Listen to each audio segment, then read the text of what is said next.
different index. So languages 0 will print out. So a loop is basically a way that allows you to run instructions repeatedly as many times as you want. So if you declare, I'll use an array example because we just did that. String languages equals French,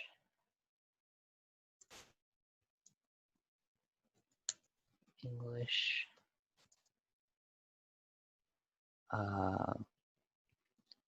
Japanese, Spanish. So here I declared an array that has 4 slots, and the array is called languages, and they're all of the same type, and they all share the same, topic. So if I wanted to print out to the screen each value here, you can do this. You can wait,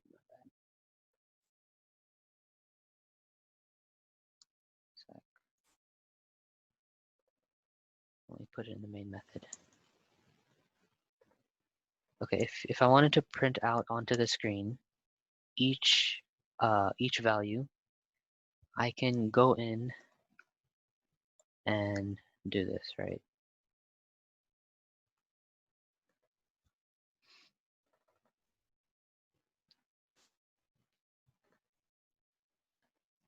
And do that 4 different times, and each with a different index. So languages 0 will print out onto the screen French. 1 will print out onto the screen English, even though it's the second value. It's because the indexes start at 0. So 0 prints out the first value, 1 prints out the second, second index prints out the third value, and the third index prints out the fourth value. And if I want to print out onto the screen every single one of these values in the array, this is how this is how someone who doesn't know loops would probably do it. They would have to type out this instruction 4 times and have to change the value of these indexes. But what if you have 100 or 200 different values in your array? Like when you're doing big programs, then it's not efficient to just type out system.out.println like 200 times if you want to print out every single value. So what you do is you use these things called loops, where it loops through the array, and you have an index, and it'll go through and print out each value onto the screen. So a loop is a solution that allows you to run instructions repeatedly as many times as you want. So if I run this, it prints out every value onto the screen. But so there's 4 different types of loops, but the 2 main types of loops are for loops and while loops. There's also enhance loops, and there's also do while loops, which I'll also go over. But the main ones are for loops and while loops. I'll do while loops first. So every loop has 3 different parts. It has an initialization, which is something like int x equals 0, right? This is the initialization. And you have your while, which is you use the keyword while. And then the other part is the condition.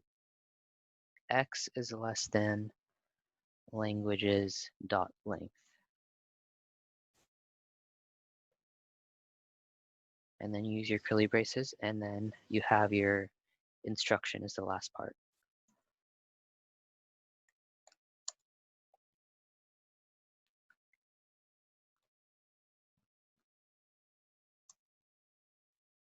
Okay, so this is your basic while loop. So you have your initialization. You have to initialize some type of variable, and then inside the while loop you have your condition.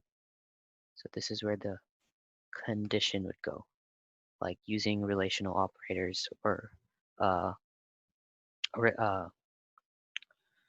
logical operators.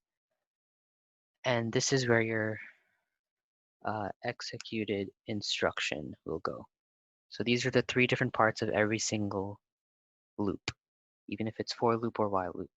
You have these three different parts. So here we initialize x is equal to 0, and we say while x is less than the length of this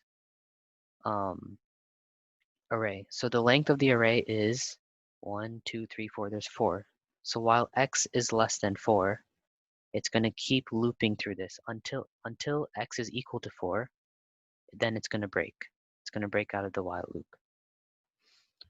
So right now x is equal to 0, right? So it sees x is certainly less than the length, which is 4. So it prints out languages, and it prints out, and the index is x.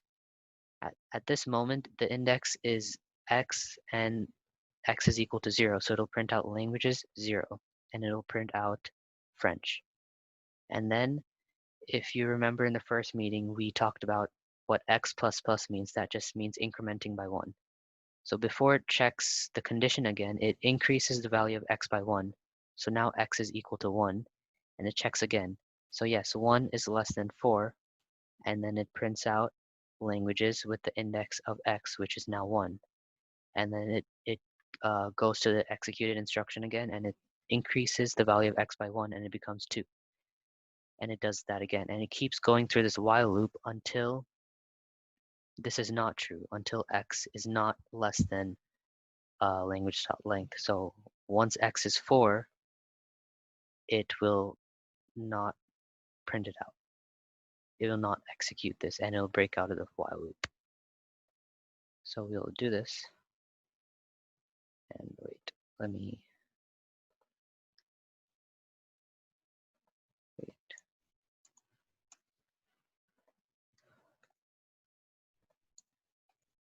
Comment this out. Okay, so as you can see, it prints out French, English, Japanese, Spanish. It goes through each value of the loop.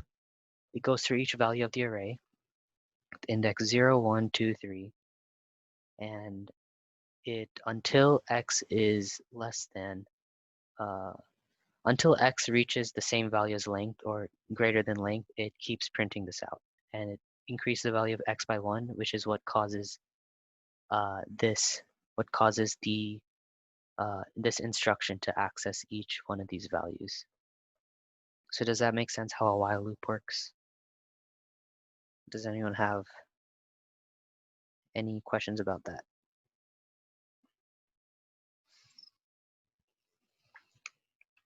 Okay. No, Father. Okay. Yeah. So that's a while loop. I'll go over for loops now. And then we'll do like a couple examples maybe. So for a for loop, it's more cleaner than a while loop. For loops are more often used. And the thing about for loops is you can fit the initialization, the condition, and the executed instruction all in the same parentheses. So I'll just show you an example for loop. I'll do a different array this time. I'll do int ages equals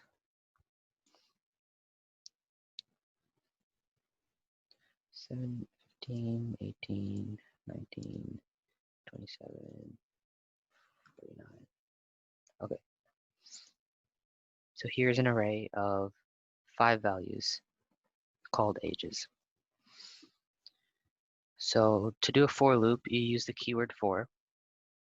And first, you have to put your initialization. You initialize a variable, and most of the times, people use the variable I for loops. So integer I is equal to 0, right? And then you put your semicolon inside right after that. And then you do your condition. I is less than ages dot length. And that's your condition, so that's what it checks each time. And then you do your executed instruction, I++. So every time it runs, it increases the value of I by 1. So this is your initialization, your condition, and your instruction. So now if you do the same thing and you do ages I, it will do the same thing.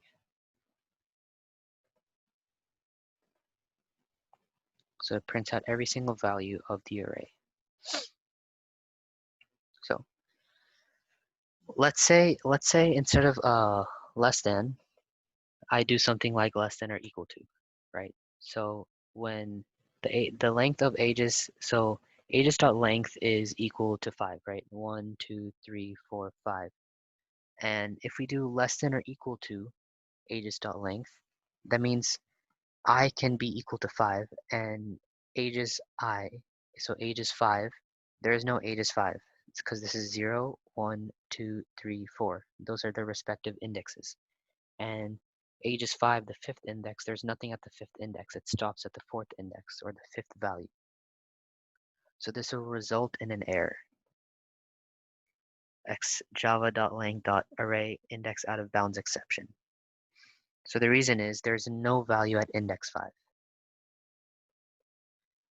However, if you do something like ages.length minus 1 here and run it, you'll get a proper result because ages.length is equal to 5. There's 5 values. And if you do minus 1, it becomes 4. And I, the last value of I will be 4. And yes, ages 4 exists. Ages brackets 4 exists. So does that make sense how for loops work? If you have any questions, you can just tell me if you want me to go over anything. So yeah, you have your initialization, your condition that it checks every time, and you have your executed instruction.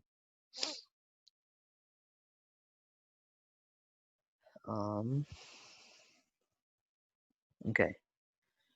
So now I will go over another useful loop that you might use, and it's called an enhanced loop. So you have a while loop, for loop, and you also have an enhanced loop, which is a type of for loop. But yeah, so here's a while loop.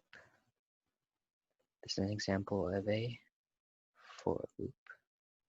And then you have enhanced for loops. You can call it that. Okay. So an enhanced for loop is basically a for loop with just like easier syntax, and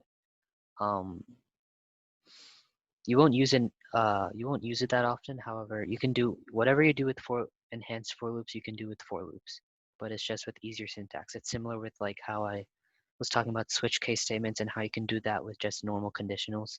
It's same for this. So for enhanced for loops, you use the keyword for, and you declare you initialize a variable, right? And here you can initialize like something like string x, and then you do a colon,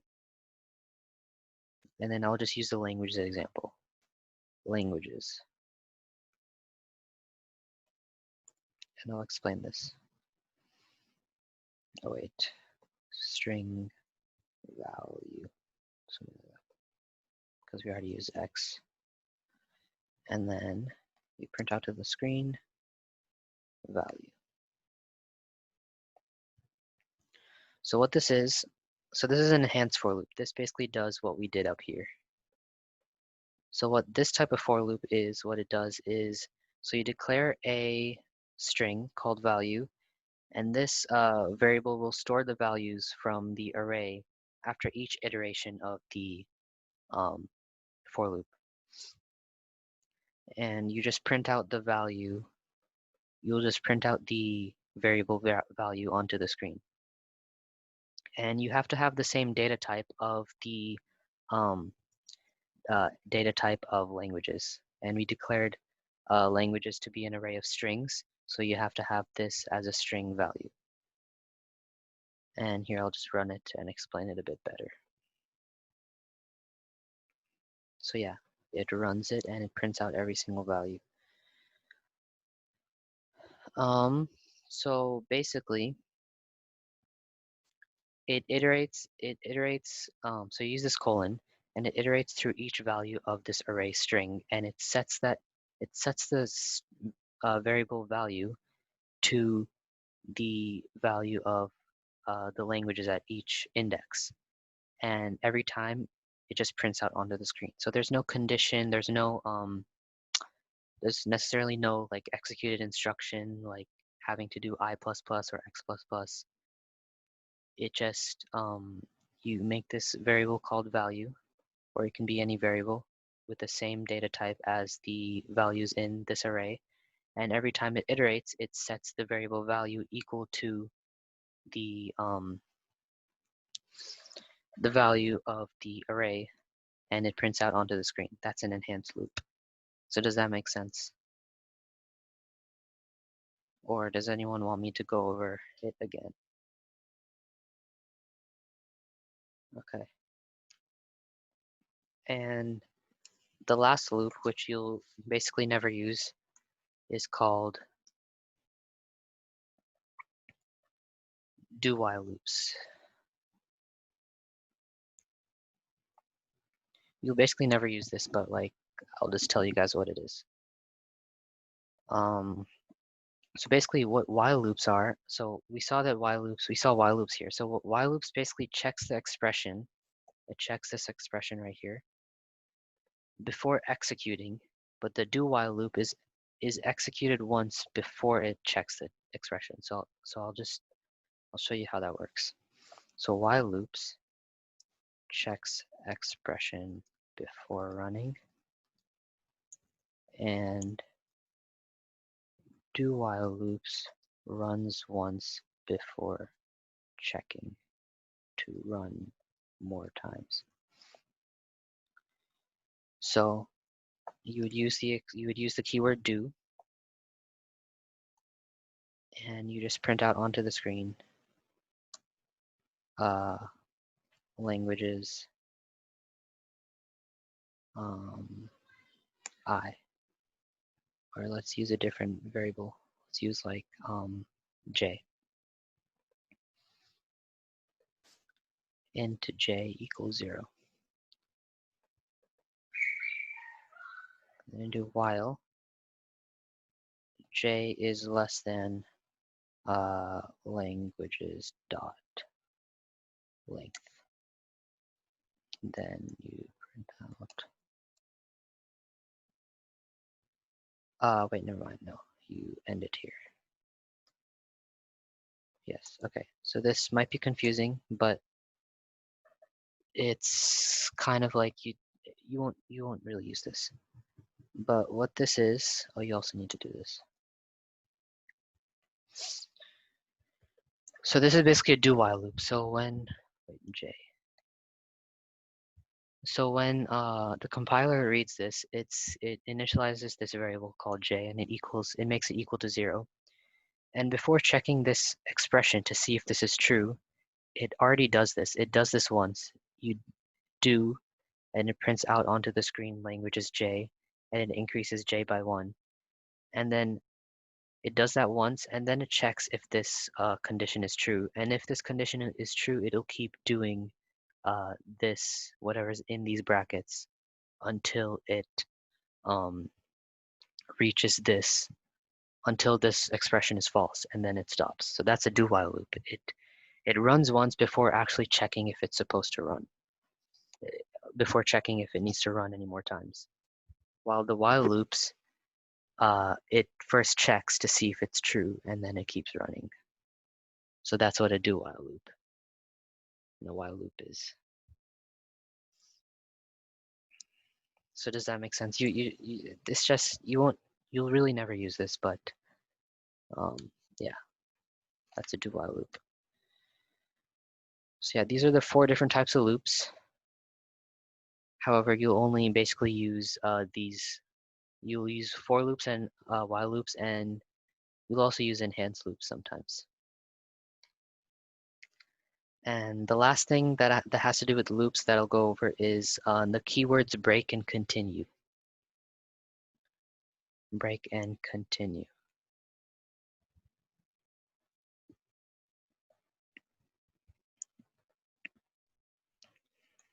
So what break is I'll do continue first. So what continue is it stops the current iteration of the loop, but the loop still continues running. While break completely stops the loop and also stops the current iteration and also breaks out of the loop.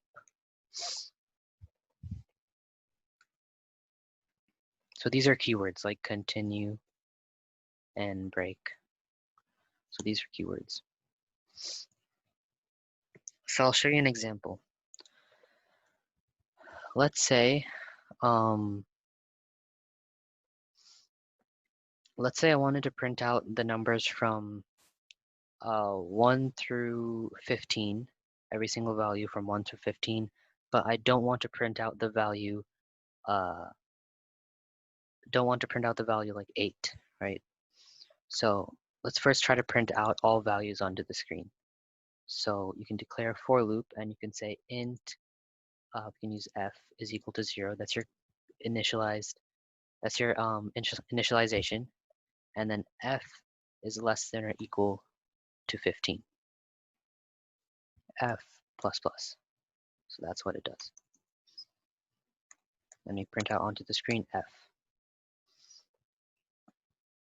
We'll do it all on the same line, so we remove that ln. So here, it prints out onto the screen from 0.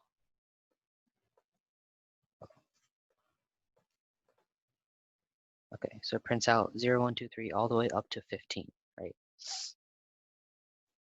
We could do a plus that, concatenation, and it prints out all the way from 0 to 15. And let's say I don't want to print out the value, 8, right? So what we would do is you would have to put some condition inside here, right? You would have to put some condition inside here. You can say if I is, you can use those relational operators, equal to 8, continue. No, I mean f. If f is equal to 8, continue. So what this does is it goes through 0, 1, 2, 3, 4, 5, 6, 7, and once it sees 8, it'll see if f is equal to 8, which is true, it'll continue. And what continue does is it stops this current iteration, so it won't reach this, but it'll go back here and checks the condition if it's true, and it'll keep running the loop. So if I run this, it'll print out every value, 0, 1, 2, 3, 4, 5, 6, 7, but it doesn't print out 8 because we said if f is equal to 8, continue. So it breaks out of this current iteration, but it still continues the loop. So that's what continue is. And every time we increment this value of f, it checks this condition. However, if f is not 8, if it's like 0, 1, 2, it sees that this is not true, so it'll just go here. But if this is true, you use this keyword continue, and it breaks out of this current iteration, and it goes back and keeps running the loop and checks this condition here. So that's what continue is. Let's say if I use the keyword break instead, right? If I use the keyword break, what it does is it does what continue does. So it breaks out of the current iteration, but not only does it break out of the current iteration, it stops running the loop. It just breaks out of the loop and goes here. So it'll stop at 7 because 8 is not. So yeah, it'll stop at 7. It'll go 0, 1, 2, 3, 4, 5, 6, 7, and it'll see once f is equal to 8, we break out of the whole entire loop. We don't continue running the loop. That's the difference between break and continue. So now I'll do a different example, a good example. Let's say I want to print out, let's say from the numbers 1 to 100, I want to print out only the even numbers, and I want to skip the odd numbers. So first, you declare you initialize a variable, right? We use int g is equal to 0.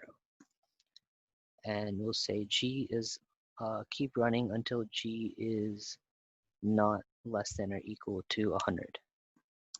And every time increase g by 1. That's your instruction.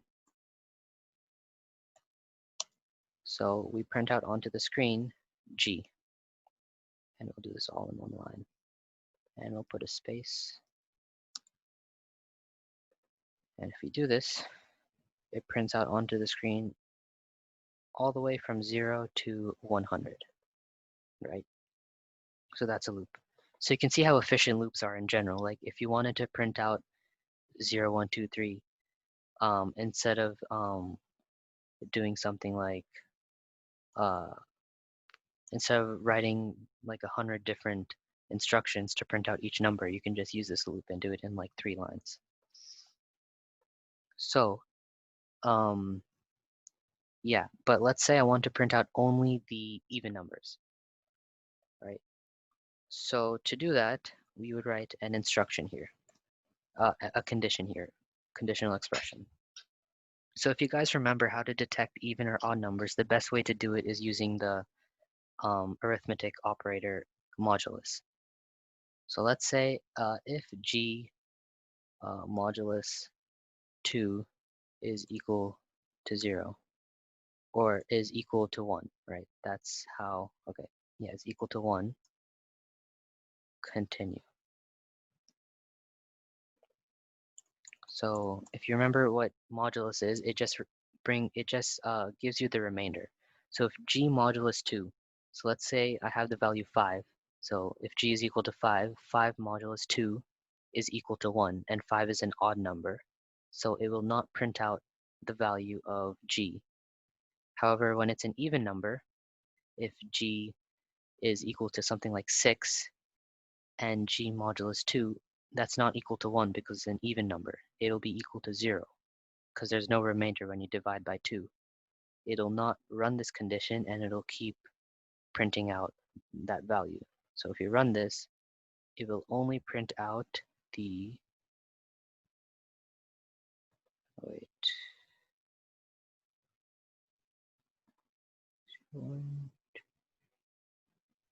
oh wait, my bad. That's from, let me comment this out. That's from our previous example. Okay. Yeah, so 0, 2, 4, 6, 8, 10, 12, 14, 16. And all the way up to 100. So does that make sense how break and continue works?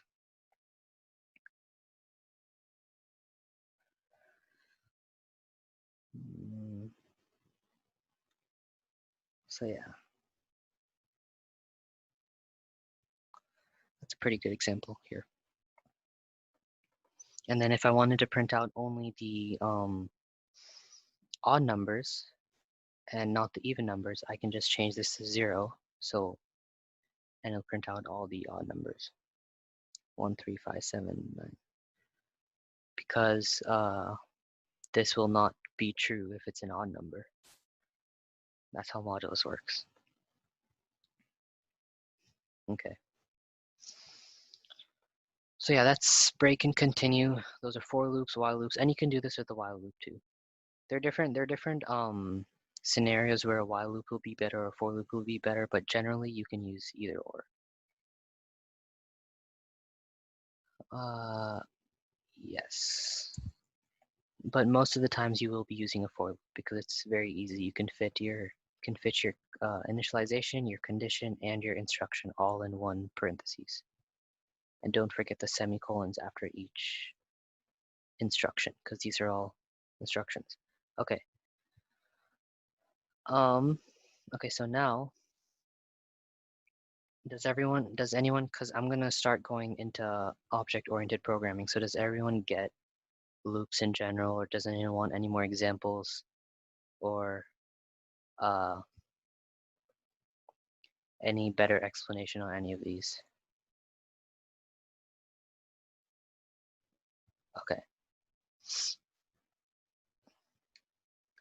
that's cool. Okay, so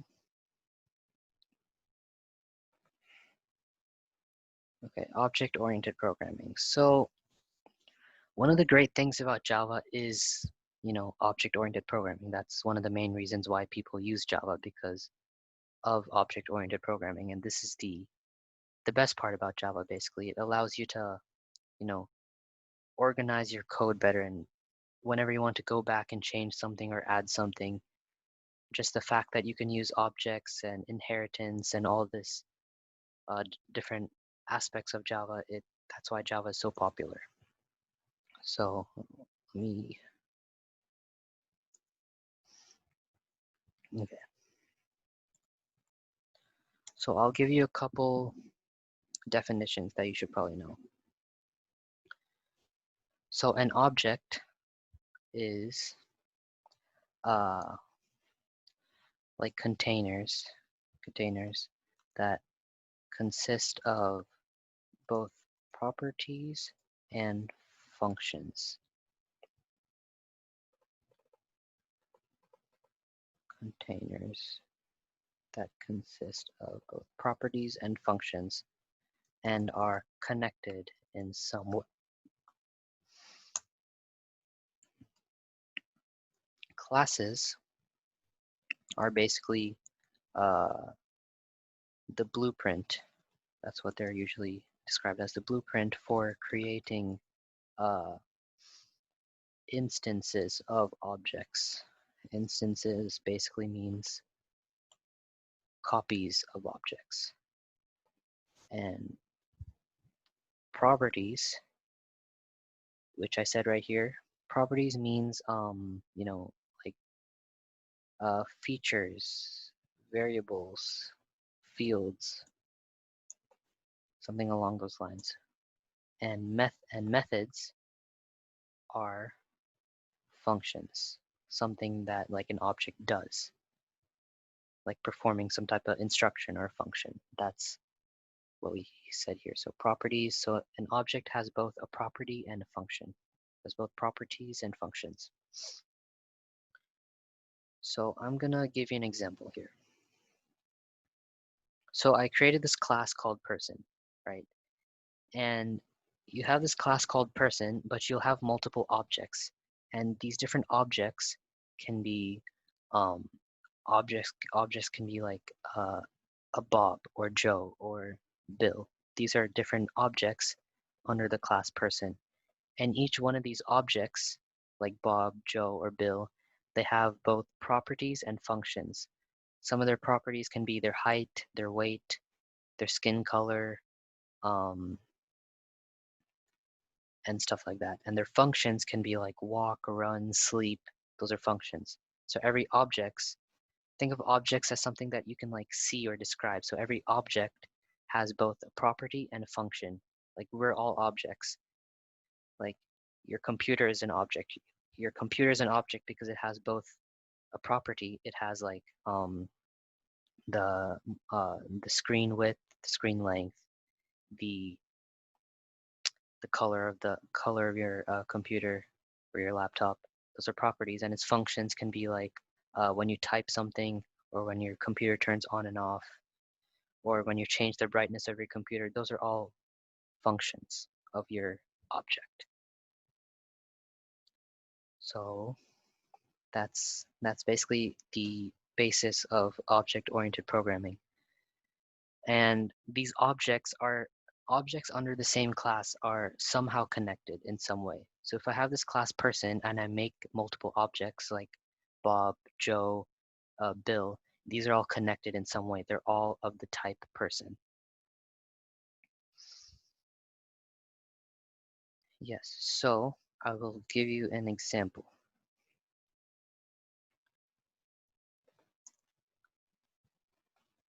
So you have your properties of your person underneath the class. Let's say your person has an int age, right? You just declare the age.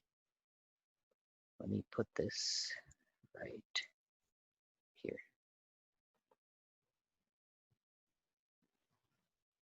Okay, so what are some properties of person? You have int age, double weight, we'll do int height, we'll do double height, string, skin color,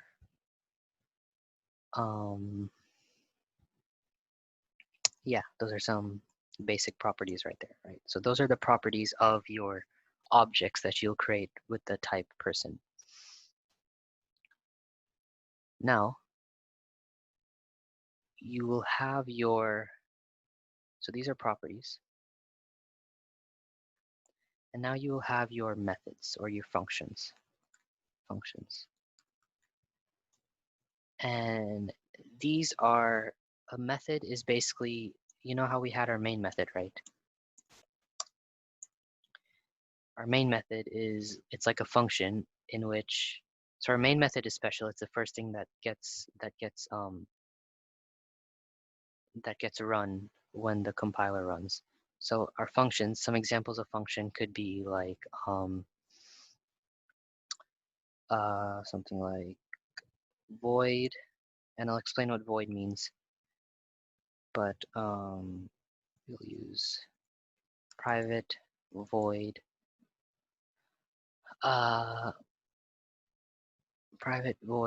say hi. And when this method gets called, it will just print out onto the screen hi. And another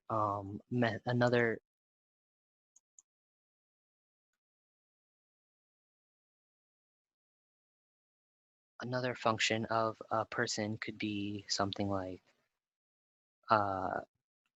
private void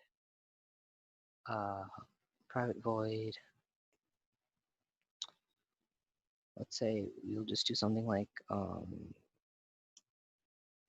private void say age or something like that, right?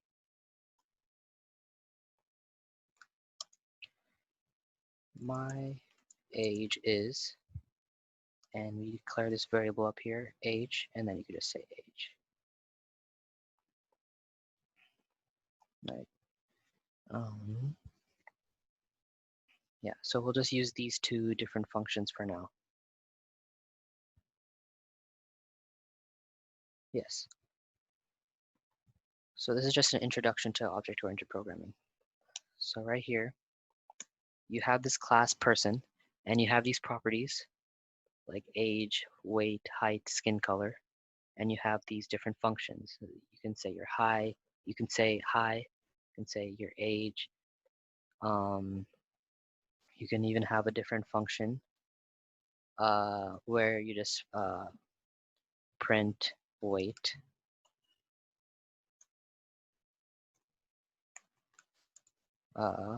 My weight is weight. So does that make sense how you have this class, it's a person, it's a blueprint where you can create these objects. And when I show you an example, it'll make sense. And you have these functions, methods. So objects have both properties and functions. So to create an object, what you do is you are basically creating an instance variable, and you can create as many objects under the same type person as you want. So to do this, like similar to how you, when you're creating a string, you do like string x equals hi, right? What you're doing here is your data type or your type is person. That's the class name. And then you have a name for your instance variable, and that could be Bob is equal to new person. So here I declared I created a new instance variable called Bob, and the type of this variable is person. Person is the type. And I'm basically just creating a new person. And you can use this instance variable to basically set your properties or access any methods. So let's say I use this instance variable, it's called Bob, and then I use the dot operator. When you do dot, you can see these different things. You can see age, height, skin color. These are all properties, and then you have these different methods or functions that it can do. So let's say I say Bob and his age is equal to 17. So right now, specifically for the object Bob, I set the age equal to 17. And I can do, specifically for the object Bob, I can make the height equal to 67 inches, right? So now for the object Bob, we declared age equal to 17 and height equal to 67. And let's say I wanted Bob to say hi. I can do Bob dot say hi. Okay, this dot operator allows you to access its properties and methods in the class. So when I click run, it will say hi because it accessed this method. And if I want Bob to say age, it will tell us its age. My age is 17 because for Bob specifically, the age is equal to 17 because we set it here. And we access this method, this function, and we print out onto the screen, my age is 17. So the thing with objects is you can create as many objects as you want. I can create another person. Person Joe is equal to new person. So now I created a new person, and I created a new person variable, and the name of the variable, the name of the instance variable is called Joe. And if I do Joe.age, I can set it to a different value. I can set it to something like 27. So now, if I do Joe.sayAge,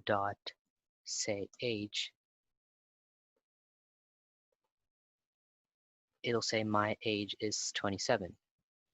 So that's the thing with objects. Objects are unique, but they have the same type. They have the same type, which is a person. They're all connected in some way here, and they uh, do their own thing basically. So you have two different instance variables, two different objects. You have an object Bob and an object Joe, and both Bob and Joe have unique properties and unique methods. Not unique methods, they all share the same methods, but they have unique properties and they all run their methods differently. So Bob.age equal to 17, that's specifically for Bob. And if I do bob.say age, it will print out my age is 17, specific to Bob. And if I created this new person called Joe, and I do Joe.age is equal to 27, now this value 27 is unique to Joe. And I print out and I access the method Joe.sayAge, it does my age is, and age for Joe specifically is 27, and it prints out my age is 27. So that's the very basics of object-oriented programming and how it works. So you have a class, which is like a blueprint where it holds where you can create multiple copies of objects, and it holds the methods and the properties.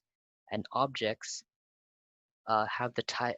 Objects of a class consist of these properties and these methods.